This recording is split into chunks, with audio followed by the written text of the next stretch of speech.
धरती पर एक समय ऐसा भी आया था जब हम मनुष्य डायनासोर की तरह एक्सटेंट होने की कगार पर थे। किसी एस्टेरॉयड की वजह से नहीं, बल्कि ठंड की वजह से। एक ऐसी ठंड जो कई महीनों या कई साल नहीं, बल्कि कई हजारों से कई लाखों साल तक चली, जिसने पृथ्वी के महासागरों से लेकर बड़े बड़े कॉन्टिनेंट तक को अपनी चपेट में ले लिया। तो आखिर कैसे मनुष्य इस परिस्थिति से बाहर निकले और क्या आने वाले समय में यह ठंड वापस आ सकती है? आइए जानते हैं आज की इस वीडियो में। 1837 में स्विट्जरलैंड के एक जाने माने जियोलॉजिस्ट जीन लुइस अगासिस ने देखा कि कई बड़े पहाड़ों या चट्टानों के पत्थर अपनी जगह से कई किलोमीटर दूर पड़े हुए थे। थोड़ी और जांच की तो पता चला कि पहाड़ों और चट्टानों में कई बड़े बड़े खरोंचों के निशान हैं। इसके पीछे की वजह उन्होंने बर्फ के ग्लेशियर्स को माना, क्योंकि ग्लेशियर्स जब लाखों साल में इकट्ठा होते हैं तो पहाड़ों और चट्टानों के बड़े बड़े पत्थर को अपने अंदर समेट लेते हैं, और जब गर्मी के कारण यह बर्फ पिघलती है तो यह ग्लेशियर्स धीरे धीरे करके इन पत्थरों को दूर तक ले जाते हैं। लुइस ने बताया कि पृथ्वी पर एक समय ऐसा भी आया था जब धरती का एक बड़ा हिस्सा बर्फ की मोटी चादर के नीचे दब गया था। इस बात की गहराई से पुष्टि करने के लिए लुइस इंग्लैंड गए और वहां जाकर विलियम बकलैंड से मिले। विलियम बकलैंड भी एक जाने माने पैलिएंटोलॉजिस्ट और जियोलॉजिस्ट थे। उन दोनों ने मिलकर कई ब्रिटिश द्वीपों की छानबीन की और फाइनली अगासिस इस बात से सेटिस्फाइड हो गए कि हाँ, एक समय पर धरती का बड़ा हिस्सा मोटी बर्फ की चादर के नीचे ढका था। तो आखिर ये मोटी बर्फ की चादरें बनती कैसे हैं? वेल, इसका आंसर है हिमयुग से। अब आप ये सोच रहे होंगे कि ये हिमयुग क्या कहलाता है, तो अभी आप यह समझ लीजिए कि जब एक हिमयुग धरती पर आता है तो धरती का एक बड़ा हिस्सा बर्फ की चादरों के नीचे ढक जाता है। अभी तक हमारी धरती पर कुल 6 आइस एज आ चुके हैं, जो कुछ यह हैं। अब इस वीडियो में मैं सिर्फ कुछ मेन आइस एज के ही बारे में बातें करूंगा। तो हमारी धरती पर सबसे पहला जो आइस एज आया था उसका वैज्ञानिकों के अनुसार नाम पोंगोला है। इससे पहले हमारी धरती पर कहीं भी बर्फ का नामो निशान नहीं था। वैज्ञानिकों ने इस आइस एज का आने का कारण उस समय कार्बन डाइऑक्साइड और मीथेन गैस की कमी को बताया था, लेकिन इसका मेन रीजन कुछ और ही है, जिसे मैं आगे आपको बताऊंगा।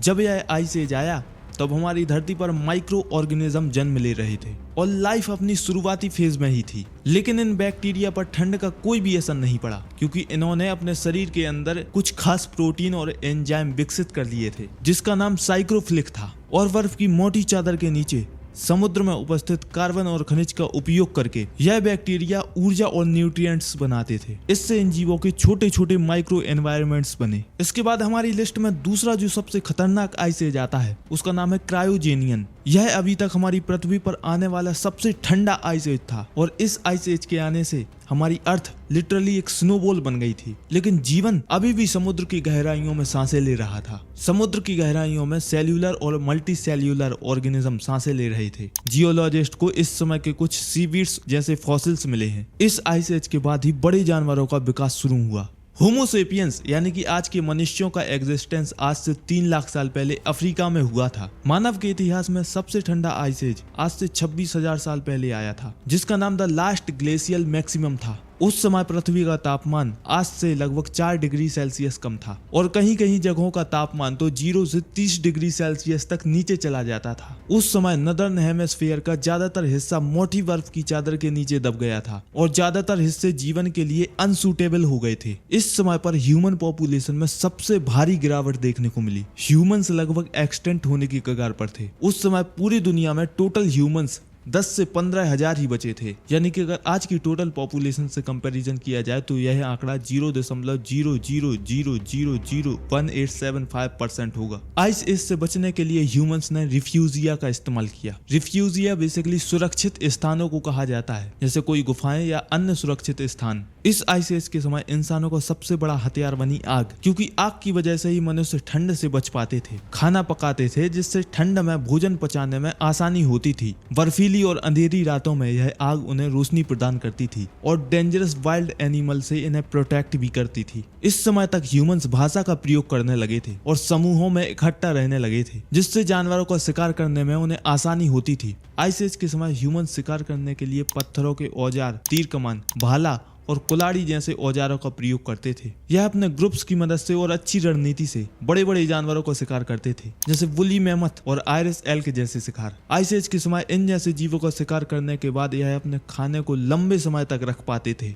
लेकिन अभी भी वह आइस एज पूरी तरह से खत्म नहीं हुआ था, बल्कि अभी भी हम एक आइस एज में ही हैं, जिसका नाम क्वाटरनरी आइस एज है। और पीछे जो मैंने नाम बताया था द लास्ट ग्लेशियल मैक्सिमम, वह भी इसी आइस एज का हिस्सा है। बस फर्क इतना है कि अभी हम इंटर ग्लेशियल पीरियड में हैं, जिसमें ठंड थोड़ी कम हो जाती है लेकिन बर्फ अभी भी होती है। जैसे आज के समय में अंटार्कटिका और ग्रीनलैंड जैसे देशों में बड़ी बड़ी बर्फ की चादरें हैं। बेसिकली किसी भी आइस एज में दो पीरियड होते हैं, ग्लेशियल और इंटर ग्लेशियल। ग्लेशियल में तेज ठंड होती है जो कई लाखों साल तक चलती है। ग्लेशियल का पीरियड वैज्ञानिकों के हिसाब से 1 लाख साल का होता है और इंटर ग्लेशियल का 10 से 15 हजार साल का। अब आप ये सोच रहे होंगे कि दोनों में इतना बड़ा डिफरेंस क्यों है, तो इसे समझने के लिए हमें मिलांकोविच साइकिल्स को समझना होगा। मिलांकोविच साइकिल्स हमें बताता है कि यह आइस एज आखिर आते कैसे हैं। मिलांकोविच साइकिल्स को मिलुटिन मिलांकोविच ने दिया था। उन्होंने बेसिकली किसी भी आइस एज के आने के 3 मेन रीजन्स बताए थे। सबसे पहला और मेन रीजन एसेंट्रिसिटी। पृथ्वी से सूर्य के चारों ओर की कक्षा लगभग 1 लाख साल में सर्कल से एलिप्स होती है। जब इस स्थिति में सूर्य और पृथ्वी पास होते हैं तो इंटरग्लेशियल पीरियड होता है, और जब पृथ्वी सूर्य से सबसे दूर होती है तो ग्लेशियल पीरियड होता है। दूसरा और मेन रीजन पृथ्वी का टिल्टेड पॉइंट। अब आपको ये पता है कि पृथ्वी अपने अक्ष पर 23.5 डिग्री झुकी हुई है, लेकिन हर 41,000 सालों में पृथ्वी अपना अक्ष बदलती है। पृथ्वी अपने अक्ष में झुकाव लगभग 41,000 सालों में 22 डिग्री से 24 डिग्री के बीच में घूमती रहती है। जब यह झुकाव कम होता है तो पृथ्वी पर ठंड बढ़ जाती है, जिससे बर्फ की चादरें बनने लगती हैं और ग्लेशियल पीरियड आ जाता है। जब यह झुकाव ज्यादा हो जाता है तो पृथ्वी पर इंटरग्लेशियल पीरियड शुरू हो जाता है और बर्फ की चादरें धीरे धीरे करके पिघलने लगती हैं। नंबर 3 और मेन रीजन प्रिसीजन। अब इन दोनों ही की तरह पृथ्वी अपनी धुरी को भी प्रत्येक 23,000 साल में एक बार बदलती है। इससे गर्मी और सर्दी का मौसम स्प्लिट होता है। मतलब अगर एक पोलर पर ठंड होती है तो दूसरे पोलर पर गर्मी होती है। तो इस समय एक आइस एज के समय ग्लेशियल और इंटरग्लेशियल पीरियड आते हैं और बदलते रहते हैं। वैज्ञानिकों के मुताबिक अगला आइस एज